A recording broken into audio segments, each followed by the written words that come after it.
All right. Hi, everybody. It's Cheryl from Tutoring with Cheryl. And Tina, go ahead and introduce yourself.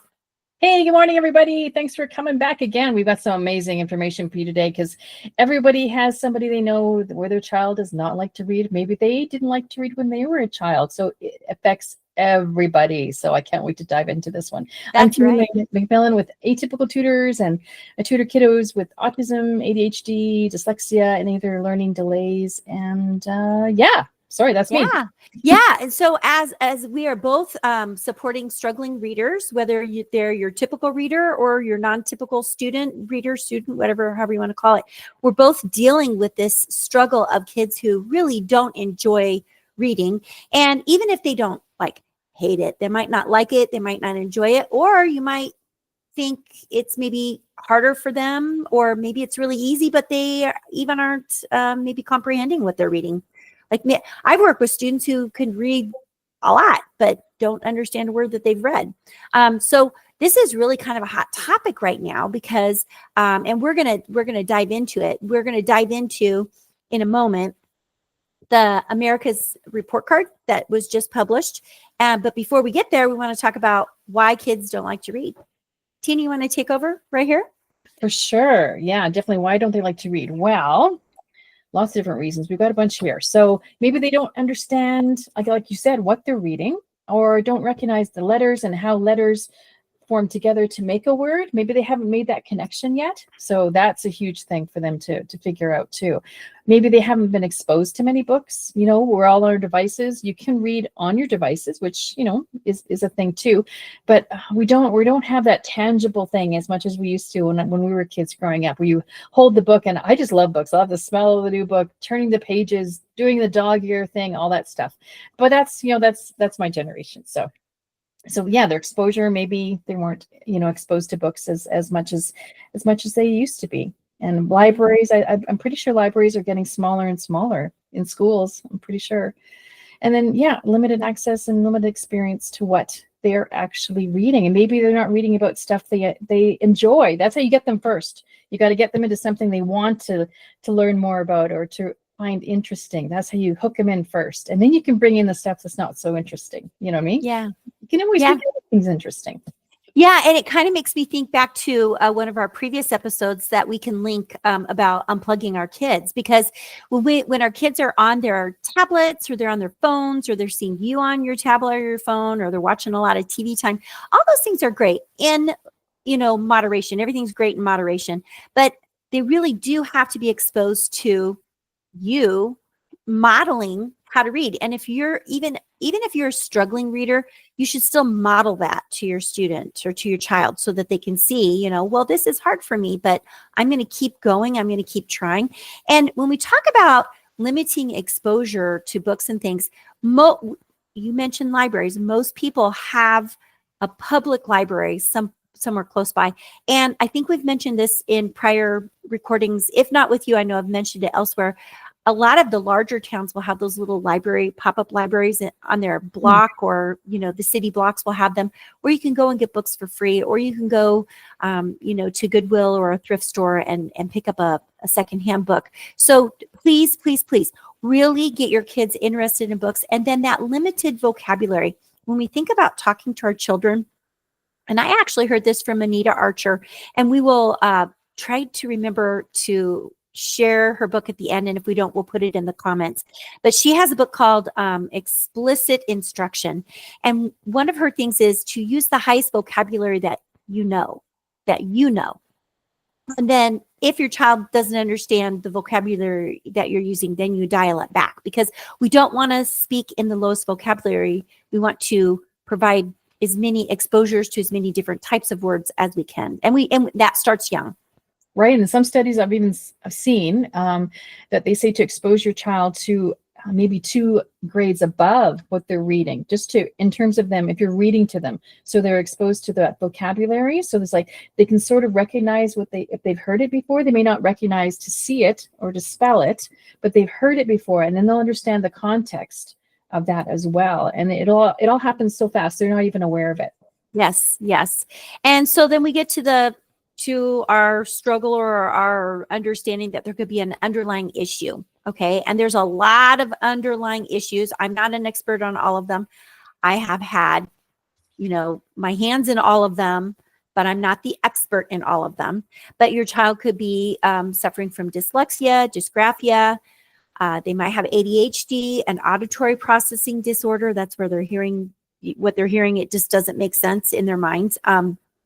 Phonological deficit, comprehension deficit, autism, and ASD. And really, it could be as simple as maybe they have chronic ear infections, or they have some sort of a food intolerance that is just got them so wired that they're not able to comprehend anything else because they're dealing with this health struggle.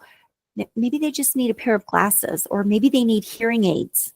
So there are some things that you're going to maybe want to, if this is an ongoing problem with your child and they're not able to read or they can't pick it up, see your doctor.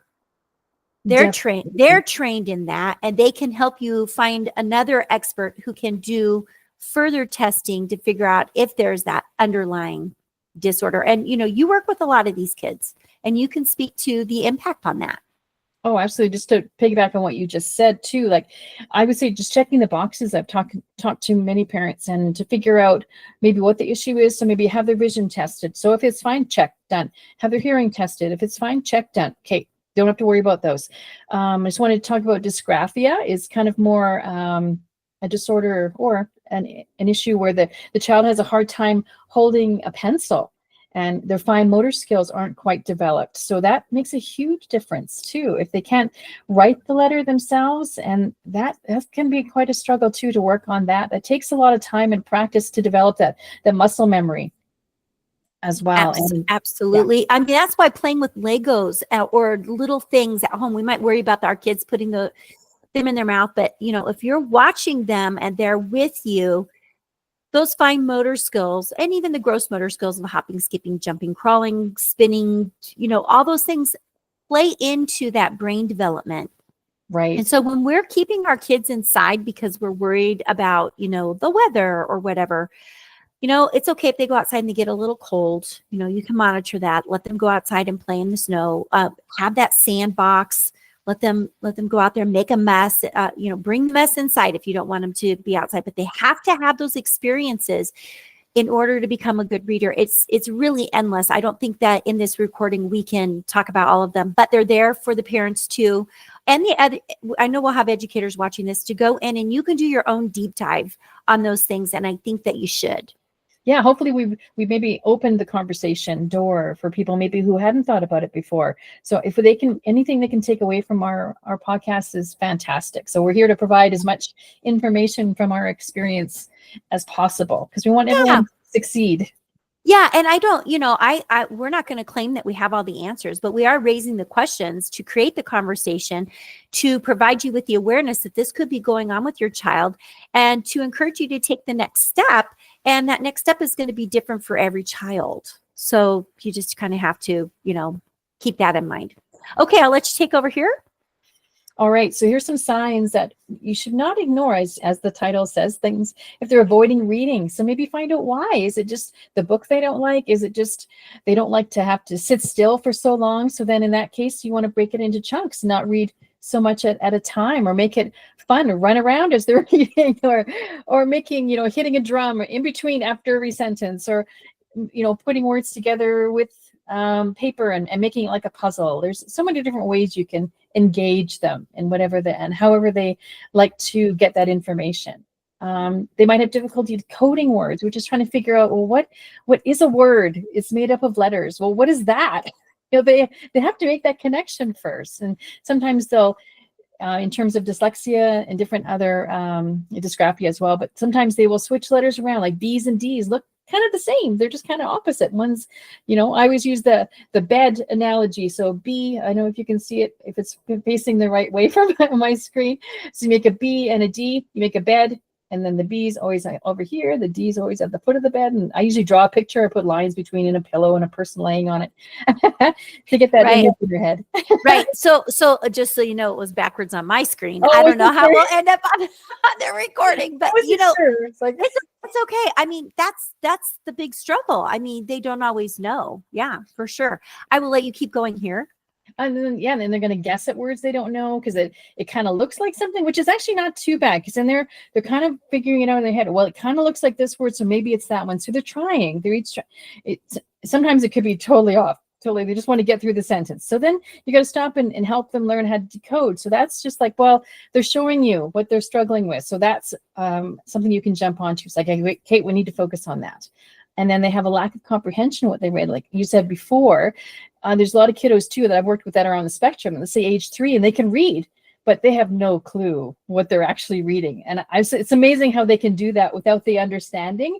I think it's kind of like a superpower almost, but it's just not complete superpower. It's only half a cape. You know what I mean? They need the other cape to put it all together. So yeah, exactly. And you know, all those things, I mean, even if your child's just doing one of those things, it could be a red flag to say, hey, take a second look and try to figure out what is going on. What I see this happen all the time in my reading practice where the kids are reading and they make a substitution and I'm like, okay, listen, I know that might be a practice that you do in your classroom. You're supposed to guess the word, but right now we're going to learn to read the word. So let's look at that word. And then we isolate the vowels and the consonants and we're able to sound out that word. And sometimes the kids don't even know what the word means. And so that's where it goes back to that vocabulary piece. You know, they can't understand it if they don't have the vocabulary. So, you know, where we were discussing earlier, having a print-rich environment and providing reading opportunities for kids, it is really important. If they don't have the background knowledge, they can't comprehend what they're reading. So if your child only goes between your house, daycare, school, and then back home, they don't have enough background knowledge to even understand what they are reading. So that comprehension piece is going to fail there just by lack of opportunities to learn. Yeah, what a great point. Yeah.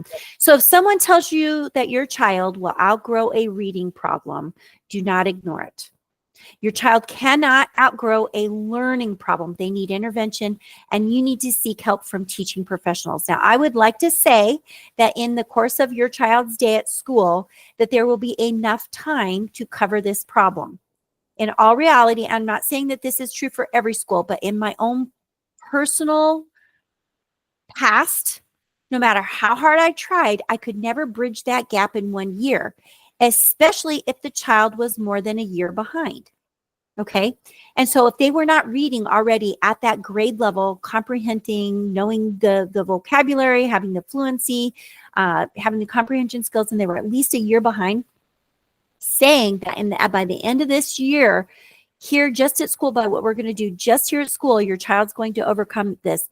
It's highly unlikely that that's going to happen. Now, I'm not saying anybody's breaking any laws by saying that that's the goal for the year. That is not what I'm saying. I'm saying the reality is if they're that far behind or further, your child's class isn't stopping just to address the reading problem or the math problem or whatever the problem happens to be. They're going to continue getting all of that grade level practice, but then your child still has to bridge that gap.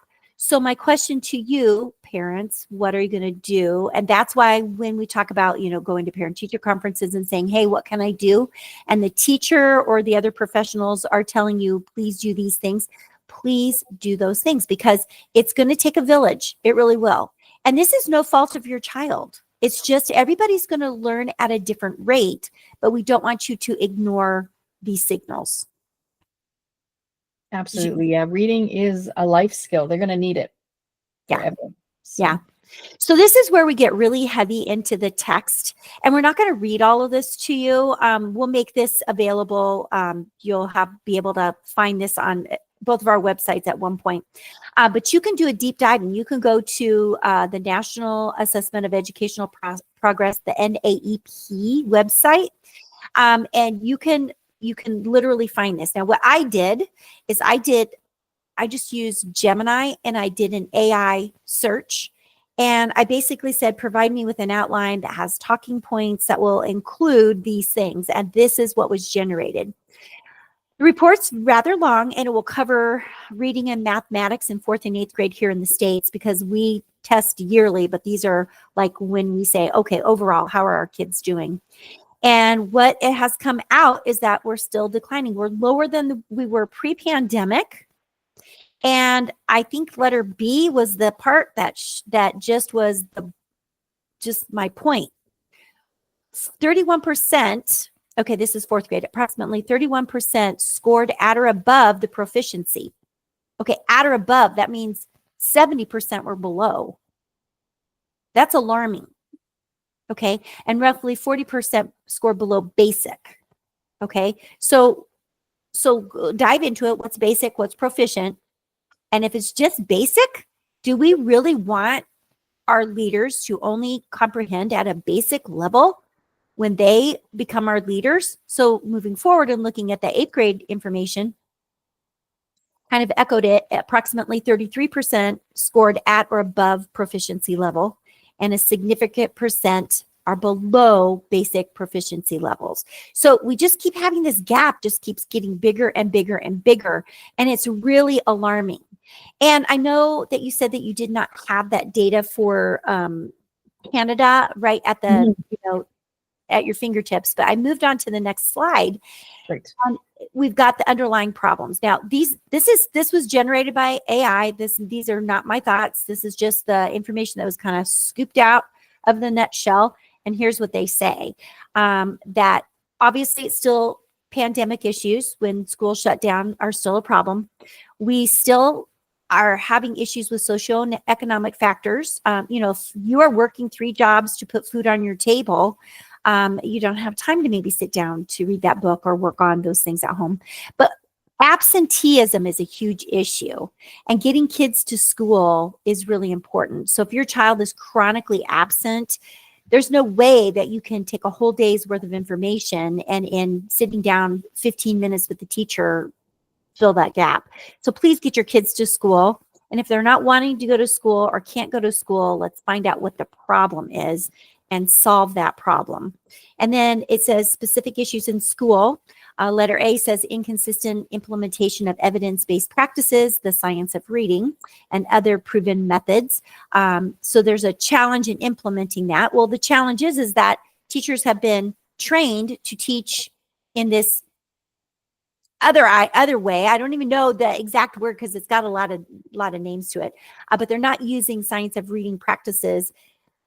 And then if they are trying to transition from that, it's very difficult because it takes a couple of years to make those transitions because teachers have to learn the practices. It's not just like saying, here's your new curriculum, go figure it out. It's not that easy. No, so it takes a while. And then funding, I'm sure, is continues to be an issue. So I'll just go back to that first slide. Is there anything that you wanted to add to that? Let's see. No, but I was just doing a quick search while you were talking about it too. I'm pretty sure that it's going to be similar up here as well, just because we have very similar backgrounds, in, for lack of a better word. So we have COVID, we have all that kind of thing, and kids on devices, and just the way that our society has changed a lot. Do you know what I mean? In both of our countries are very similar that way. So I would imagine our results are going to be similar. I can't verify that for sure, but just a kind of a gut feeling. I have a feeling that we're kind of in the same boat.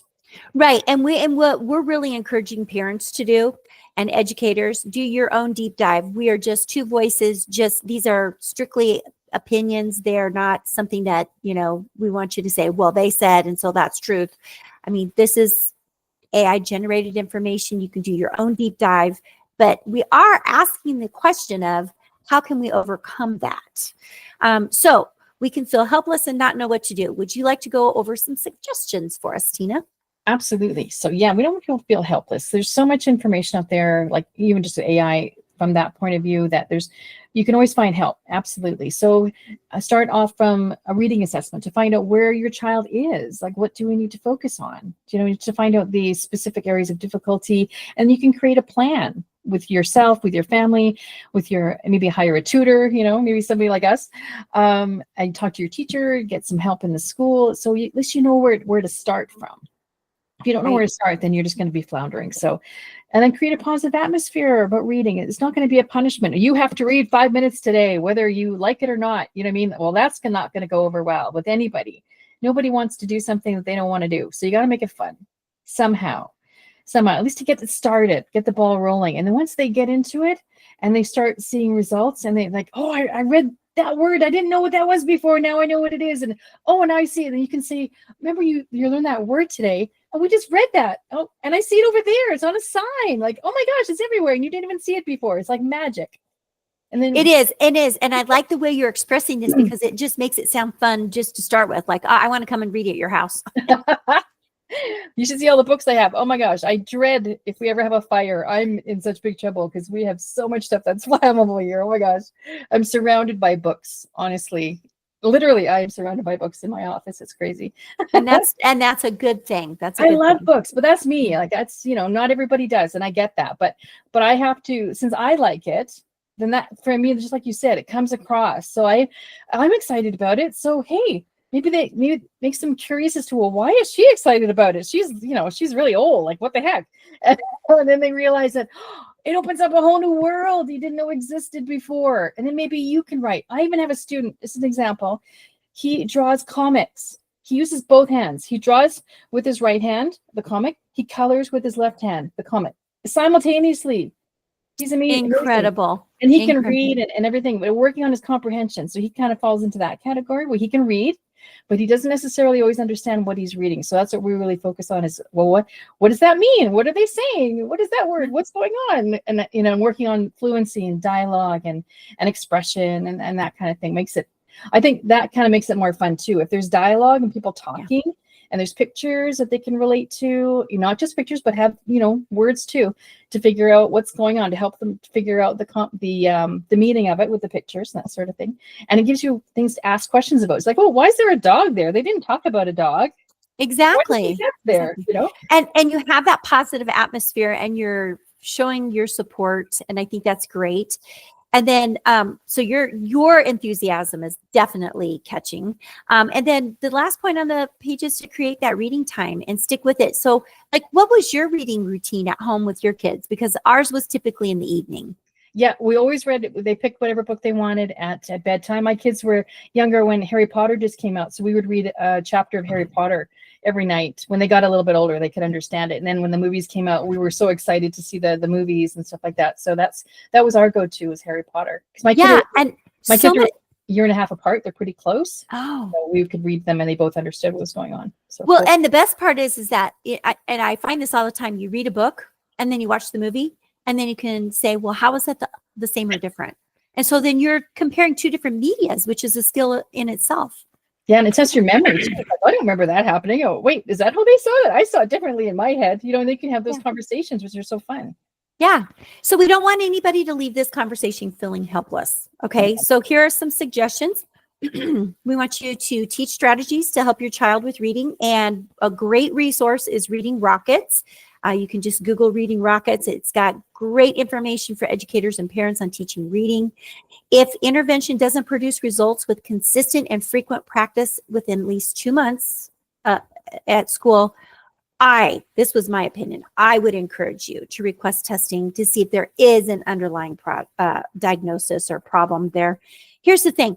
If they're going to put your child on a plan of action, they're going to come in and in about 6 weeks, they're going to say, okay, these were the results of that plan that we implemented. They're probably going to meet with them every day or every other day. So it's going to be rapid, intense intervention. And if we're not seeing results, here in the United States, parents can request testing. I don't know what that looks like. I think we've had that conversation. It looks a little bit different in Canada. But go through the steps and just ask some more questions. And then the third thing on here is to consider going to an eye doctor or a hearing doctor. And here's the thing, your child might not actually need eyeglasses. That might not be the case. It could be a tracking issue. Okay. So consider that. I've even had students who don't really need the glasses, but they put these prisms in them. And I don't know how the prisms work, but for some reason it allows them to focus better. Again, I'm not an eye doctor, but check that out. I mean, there could literally be an underlying problem. If your child was diabetic, maybe they're suffering from blurry vision, so there could be some things that are going on there that maybe need to have a second look at. And even in terms of kiddos with ADHD, there's a lot of diagnoses where kiddos with ADHD have very severe light sensitivity, almost to the fact where they have to wear sunglasses in the classroom or be sitting in a really darker area of the classroom because fluorescent lights are not great. Mm-hmm. And I work with a lot of kiddos who are super sensitive to sound as well. So sometimes just the sound of the fluorescent lights, like the buzzing, buzzing. Mm-hmm. makes them really, that's all they can hear. They can't hear anything else. So you got to kind of have to do a really deep dive and go to the classroom, see where your kids sit, and see if there's any things that can be changed to make it easier for them to focus. Yeah. I mean, that's why some kids will wear blue light blockers, or they'll wear a darkening pair of glasses, or sometimes instead of putting the hood up, they'll put headphones on. But a lot of times you might see that as the child putting the hood up over their head and reading with their book like this because they're so sensitive to the light around them. So really look into those cues that your kids are giving you. And remember that you and I can help. We can help. Okay. And so just to let you know that there are some components to the science of reading. Okay. And if your child's teacher isn't incorporating these things, or you're noticing that these things are kind of being missed, ask some questions for sure. But these are some things that you can focus on at home. And so when we talk about these, I'm going to let you break this down if you'd like, but phonemic awareness, phonics, etc. These are the things that you want to be seeing in a lesson, maybe not the entire lesson, but parts of lessons. You want to see some of these things showing up to know that, hey, this is completing the rope of the science of learning. Like it's all intertwined, and all of these things have to be practiced to make a really confident reader, skilled and confident reader. Absolutely. And all of these can be taught. Like some kids pick up on maybe 4 out of the 5. They just do it instinctively, or they are able to pick up on it and seeing other things. Other people show it and model it for them, like us and teachers. But I don't want parents to feel like they have to know what all these are, what the core components. No, we're not saying that at all. We just want you to know that there is a science. It's science backed. There are certain things to look for. And I would even just say, read with your child and see that's how you'll find out what they know and what they don't know. Read something you think is that they might like, they show an interest in. Maybe that's a comic, maybe it's a graphic novel. A lot of boys I work with prefer those because they're more interesting to read, and the language is broken up into chunks, which does help them understand a lot better than a whole page of text, which can be very overwhelming. So I don't want parents to feel that they need to know all of this terminology at all. You don't, but just read with your child, and then you'll see where they're kind of lacking and what they don't understand. And you'll just know a lot of the stuff you'll understand. Phonemic awareness, just hearing the sounds that the sounds that the letters make.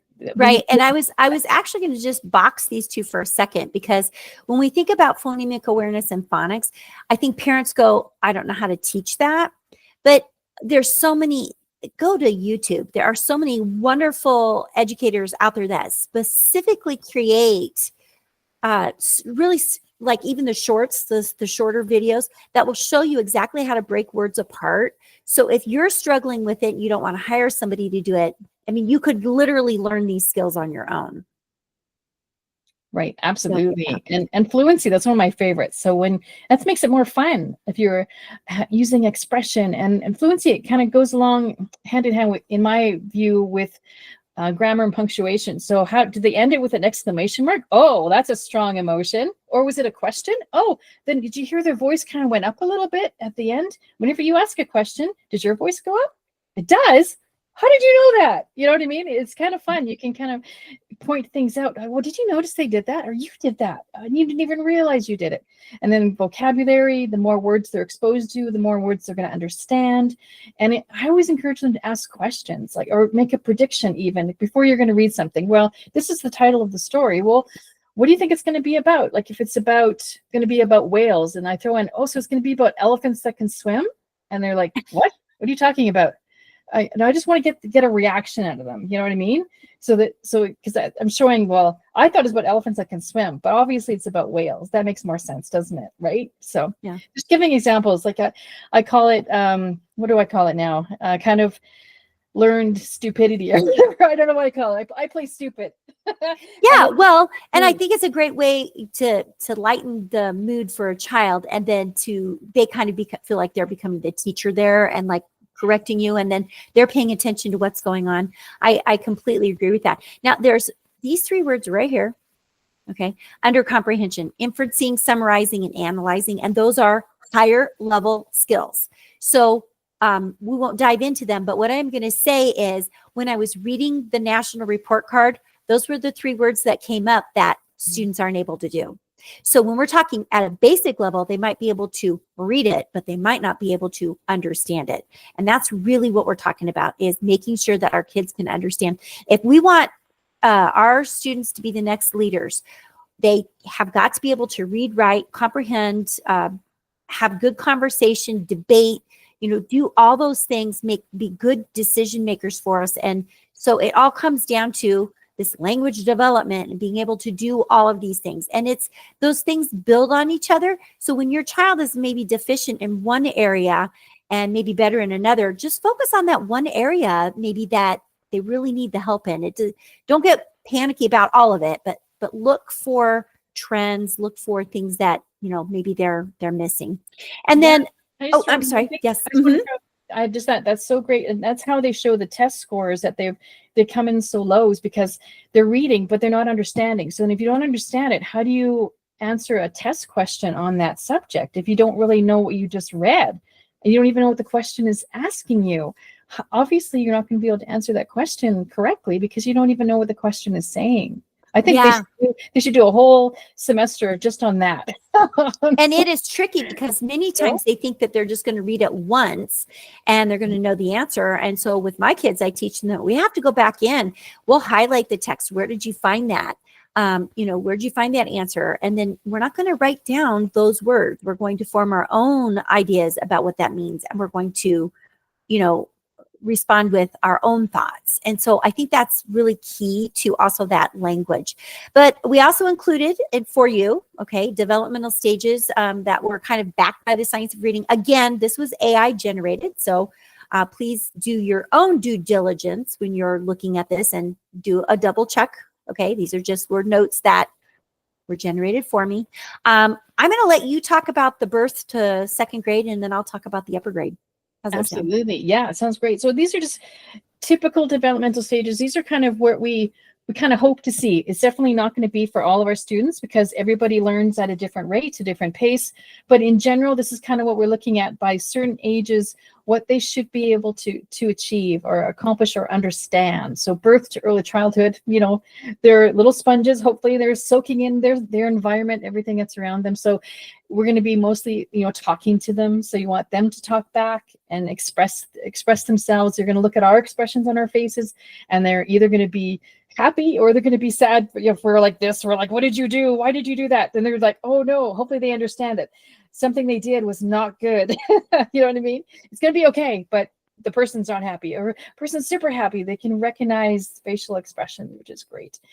Just reading aloud, playing with sounds, having them, like I used to put stuff on the floor and the kids would just bang them with, whatever, just while I was making dinner. It's like, I just had to block out the sound for a bit, but they were exploring, they were having fun. And then before they knew it, dinner was ready and it was time to eat, it was like nothing to them, right? Exposure to books and prints. So pointing out things in your community, in your house, on the television or devices they're using. Maybe spend time with them, not just giving it to them. Here you go. I need you to work on this so I can do that. Work on it with them. So they're going to pose questions, make them look at the screen, not just, what's the word I'm looking for, where it's not like a static. We want it to be more dynamic. Yeah, like white noise. Yes, want to become more involved in what they're looking at, not just accepting that that's what it is and all this stuff is going into the brain and they don't understand it. So talk with them, ask them questions, do stuff with them together. Then early elementary, K to second grade, getting more in depth into phonics and what it means. How do you make a word? How do you make a sentence? How do you read, and understanding what they're reading as well. Practicing different sounds. This is when it's going to come out too. If the child has a hard time making a sound, you might find that they struggle with making an L sound or an R sound or a th sound. And sometimes th, it can have like you can get really deep. I do a lot of speech stuff too. So feeling what the sound feels like. Is it the, or is it, you know what I mean? You could feel the vibration. So, and knowing which words make those sounds, and it's you kind of make it kind of fun that way. And then building fluency, like we talked about just briefly before, being able to read and understand and recognize the punctuation and what the author is trying to tell you, and how they want you to read it, because they're giving you that, all that information. You have to be able to understand it to get the most out of that text. Right. Exactly. Exactly. Very good. So moving on to the upper grades in 3rd through 5th, which was my expertise was for years. Again, I go back to the issue with the vocabulary. If they don't have the vocabulary, they cannot comprehend. Literally, it will be a stumbling block for them. So working on the comprehension skills, reading a variety of texts.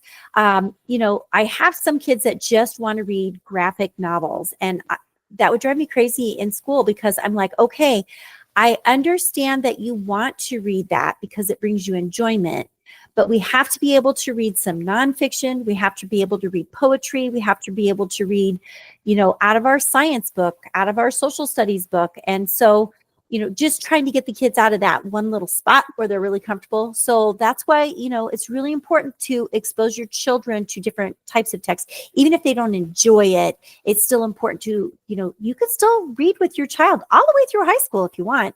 But it's also great for forming, those relationship building activities too. Reading a book together is really important. So we want to learn to read for a different variety of purposes. And we want to, again, continue working on that fluency, especially with more complex texts. Because even if you were going to sit down and let's say read a newspaper, most newspapers are written around 4th and 5th grade level. If your child, is, let's say, a 12th grader and they're only reading at a 2nd grade level, it's going to be hard to even read a newspaper. And I know many of the newspapers are online now, but even just reading off of X or Facebook, they have to be able to read it, comprehend it, and decide, is this true or not? And then we're talking middle and high school, 6th through 12th. And again, just reading to learn across all subjects, being able to critically think and analyze the text. And again, continuing to expand that vocabulary. You might be a student who wants to go to college, but if you have a limited vocabulary, going to college it's going to be a struggle. Not impossible, but it's just going to take you a lot longer to get through the information. So that was really just kind of there to help you, think about those baseline things. All right, you take it over from here. All right. Well, we're here to reading tutors to the rescue. Da, da, da, da, here we come. That's what we're here for. We both realize that there's a need out there, that kids are struggling and they need one-on-one support, and we can fill in the blanks. And we are both educators supporting reading students, definitely, because that's a life skill. We both have different skill sets and supporting diverse learners, because basically, I don't think I've met anyone that's not a diverse learner. Do you know what I mean? Everybody learns differently. Even myself, like looking back, wow, it's like I struggle with that, but I figured it out. It wasn't easy, but I figured it out. It would have been nice if I had someone else to point it out and say, oh, you need to do this. Oh, thank you. You know what I mean? Like it would Exactly.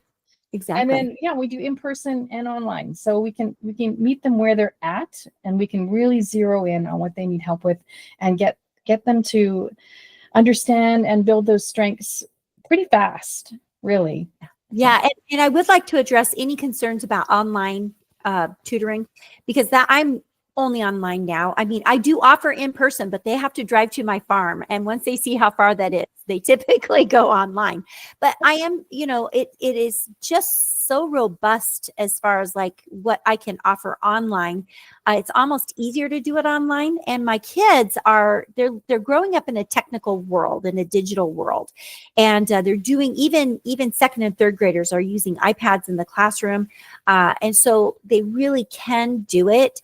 I just started with a brand new 2nd grader, and she did fine. She did great. She loved it. She's like, I have my own meeting now. And the parents were just shocked at what we got done in 30 minutes.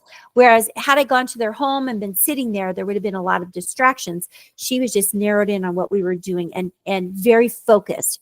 Believe it or not, she was very focused on what we were doing. So it might come down to the child, but those have been my experiences.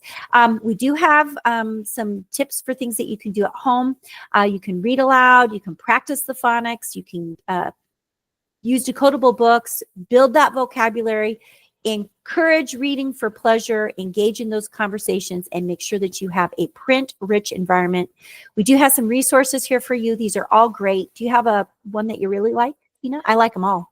Yeah, me too. I do like them all. I kind of like, for different reasons, I really, vocabulary sticks out because I love that website. It breaks down into little short animated music pieces and into different concepts. So I taught one family, I work with both the brother and the sister, and taught them what vowels were, and they had the song for it, and they remember. So it engages more than just the reading, engages their hearing and their movement, and we were dancing to it, and and they remembered it. It just cemented that concept, and I love that. I love just using as many senses as possible. IXL is great. Reading Rocks is fantastic. They have so many great resources for everybody. It's fantastic. ReadWorks I use a lot too, where we pick different stories for kids to read, and then they have vocabulary things. So you do the vocabulary first, tells you which words you're going to look for, and then build on that. And then it has questions that are already on there about the story you just read. So working on that comprehension, and you can actually do it in presentation mode, and you can color out, you can make each line of text a different color. So I kind of do that as a reward. One kiddo I work with, where he would read a sentence and then he gets to pick the color he wants that sentence to be. And I pick the color that I want my sentences to be, and then it looks really colorful once we're all done with it. Well, when we're done recording this, you need to show me that trick. Oh, yes. I didn't know that trick. That's wonderful. And in the States, we don't have the CA in front of it. It's just IXL.com. Oh, sorry. So, no, that's good. See, I didn't know that either. See, this is why this is really great that we're doing this Canada, United States thing. This is, we learn from each other. And then these are games that parents can kind of be looking around for. Lots of like hands-on things. Kids really like to learn hands-on. Make it fun. There's all kinds of things out here. I'm sure are you an Amazon affiliate? Should we put that in the I was at one time, but I wasn't selling enough, so I'm not now, but I should be. Okay. Well, in full disclosure, I am, so I might add a few of those to the link. Definitely. But we are here to help. Our links are available here. We want you to like and share this. We hope that this has brought up some great conversation for your family at home. Go and visit your nearest expert, get the help that you need, or contact one of us. So I think we're going to wrap it up now. This was a lot of information. It was great. And yes, I always enjoy our conversation. I'm overwhelmed. We covered so much, but there's still so much to cover. We could have done this in 2 easily. I think we could have. Maybe 10. I don't know, but this will get the conversation started. And this was our 7th recording, believe it or not. And we're both posting it in different places. You can find mine on YouTube at the Tutoring with Cheryl podcast underneath the playlist, The Student Success Squad. And then Tina, you've been putting yours on your website, so it will eventually show up at Atypical Tutors. Yeah, and I have a YouTube channel as well, Atypical Tutors. So I've got all my videos there too. All right, so check us out for more information, and we want to wish you a great day. And as usual, keep the learning going.